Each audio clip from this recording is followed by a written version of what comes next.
Hal yang paling penting adalah kita itu harus mengetahui cara mengatasi DC ketika mau datang ke rumah. Karena ini wajib banget semua nasabah itu harus tahu tentang hal ini. Karena ya bisa saja suatu saat kalian itu didatengin oleh DC. Karena kan banyak juga nih aplikasi yang sekarang itu tidak ada DC-nya, tapi di bulan depan itu akan ada DC-nya. Dan di sini saya mau kasih tahu bagaimana cara mengatasi DC yang mau datang ke rumah. Assalamualaikum warahmatullahi wabarakatuh teman-teman semuanya. Pada kesempatan video kali ini saya ingin membahas yaitu tentang cara mengatasi DC yang mau datang ke rumah. Nah, hal ini menjadi hal yang wajib banget teman-teman semuanya harus ketahui dan harus kalian pahami, terutama kalian semuanya yang mau galbay pinjol. Karena ya pasti ada aja DC itu datang ke rumah kita, apalagi kita itu pinjemnya di aplikasi yang sudah jelas-jelas ada di lapangannya. Kayak contoh gampangannya mungkin Akulaku, Kredivo, itu kan terkenal banget yang namanya di sini itu hampir seluruh Indonesia ada. Nah, di sini saya mau bahas bagaimana cara mengatasi DC itu biar bisa jadi DC itu nggak datang ke rumah, atau ya kalau sudah terlanjur datang kalian bisa mengatasinya agar DC tersebut biar cepat pergi, biar cepat nggak biar DC itu ya intinya langsung pergilah dari rumah kita dan DC tersebut nggak macam-macam terhadap kita. Nah, ini hal yang harus kalian ketahui ya. Terutama di sini saya pengen bahas terlebih dahulu tentang gimana caranya agar DC itu nggak datang ke rumah. Nah, kalau misalkan DC tersebut nggak datang ke rumah kita, itu susah ya teman-teman semuanya. Ada dua faktor. Yang pertama, karena kan kita nggak tahu nih, aplikasi tersebut sebenarnya di lokasi kita ada DC lapangannya atau tidak. Kayak contoh misalkan, ada orang yang bilang Kredivo itu ada DC lapangannya. Tetapi kalau di daerah Indramayu itu ternyata tidak ada teman-temannya. Jadi ya nggak usah pakai tips dan juga trik gimana caranya DC Kredivo itu nggak datang ke Indramayu gitu loh, karena ya memang nggak ada DC lapangannya. Kalau di daerah saya memang ada ya teman-teman semuanya, tetapi nggak tahu kalau di daerah Jakarta gimana, ya pasti sudah ada gitu kan. Nah, ini terjadi perdebatan. Kalau misalkan DC tersebut nggak ada di daerah kita atau di lokasi kita, ya kita susah juga teman-teman ya. Nah, kalau misalkan hitung cara agar DC tidak datang ke rumah itu sudah pasti susah banget, apalagi kalau memang lokasi tersebut sudah ada DC-nya, pasti DC tersebut datang ke rumah kita. Nah, tinggal bagaimana cara mengatasi ketika DC itu datang ke rumah kita. Misalkan tahu-tahu ada DC aja di depan rumah kita. Nah, gimana cara mengatasinya? Ada hal yang harus kalian lakukan, yaitu dua dulu. Pertama, menanyakan sesuatu kepada DC tersebut. Ada 3 pertanyaan yang harus dijawab oleh DC dan DC tersebut harus membuktikannya. Pertama adalah ID card teman-teman, ID card tersebut. Terus kemudian DC tersebut juga menunjukkan identitas KTP-nya agar dicocokkan dengan identitas tersebut apakah pas atau tidak teman-teman ya. Karena kita juga boleh menanyakan hal itu kepada DC-nya. Boleh saya melihat ID card-nya dan juga KTP-nya, cukup diperlihatkan saja teman-teman semuanya, sudah selesai. Kita cocokkan identitas dan juga ID card-nya itu sama enggak. Nah, itu pertama yang harus kalian tanyakan kepada DC-nya. Terus kemudian yang kedua adalah surat tugas. Nah, surat tugas ini wajib banget kalian minta, kalian harus lihat, karena di situ di surat tugas itu sudah ada tulisannya tagihannya berapa, tertuju kepada siapa, alamatnya di mana. Pastikan itu semuanya data kalian, alamat kalian, rumah kalian, tagihannya juga sesuai dengan yang ada di aplikasi. Itu harus teman-teman semuanya ya. Harus ngelihat surat tugas di DC tersebut. Kalau nggak ada, kalian nggak usah ladenin DC tersebut teman-teman.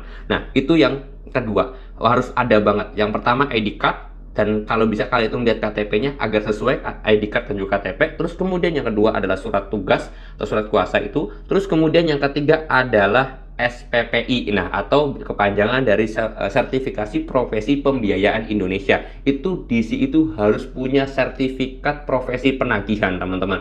Kalau misalkan DC tersebut tidak punya surat profesi penagihan, kalian nggak usah ladenin, kalian tinggalin aja, tutup pintunya, biarin aja DC itu ya, tinggalin aja DC tersebut. Jangan pernah ngeladenin DC-DC yang tidak punya surat sertifikasi penagihan. Semua DC itu diwajibkan, diharuskan punya surat sertifikasi penagihan, yaitu namanya biasanya disingkat dengan SPPI teman-teman semuanya. Nah, itu harus kalian tanyakan dan harus DC tersebut membuktikan tiga-tiganya. Kalau sampai DC tersebut tidak bisa membuktikan 3 surat tadi, salah satunya tidak ada aja, kalian itu nggak usah ladenin, kalian itu biarin aja, cuekin aja, tinggalin, nggak usah tanggepin terhadap DC tersebut teman-teman semuanya.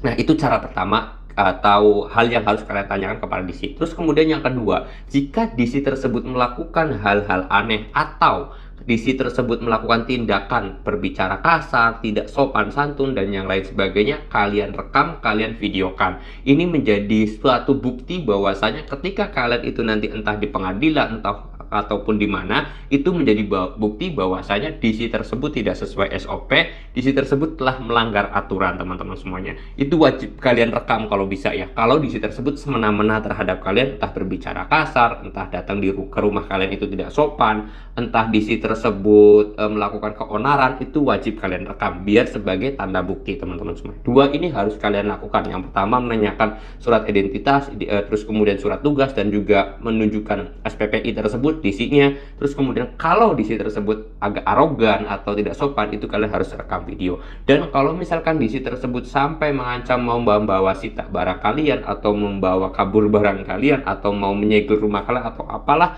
pengen mengambil sesuatu di rumah kalian, kalian harus rekam videonya dan teriakin maling aja, biar DC tersebut menjadi buronan warga. Karena memang DC itu tidak berhak sama sekali mengambil apapun di rumah kita atau barang apapun di rumah kita sebagai jaminan, teman-teman semuanya. Nggak ada ya.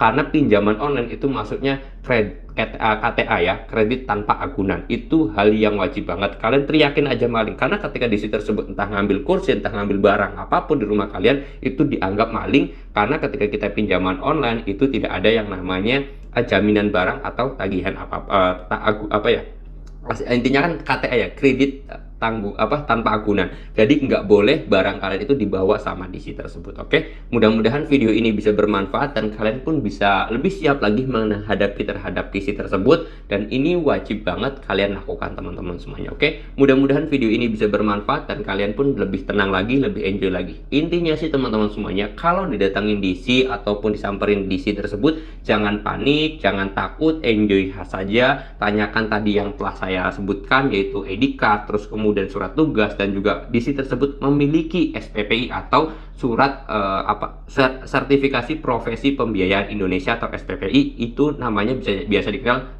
sertifikasi profesi penagihan. Itu harus dibawa atau DC tersebut harus menunjukkan. Terus kemudian kalau DC tersebut melakukan hal-hal aneh, kalian wajib divideokan sebagai bukti atau barang bukti DC tersebut telah melakukan onar atau hal-hal yang tidak enak. Itu bisa diviralkan, bisa, atau kalian itu disimpan aja sebagai bukti nanti ketika kalian itu di sidang atau di pengadilan ataupun apa, kalian bisa tunjukkan bukti tersebut, teman-teman semuanya. Terus kemudian yang kelima adalah kalau DC tersebut mau menyita barang kalian atau mau mengambil barang kalian, kalian teriakin aja maling, karena DC tidak berhak sama sekali mengambil barang apapun di rumah kalian sekecil apapun.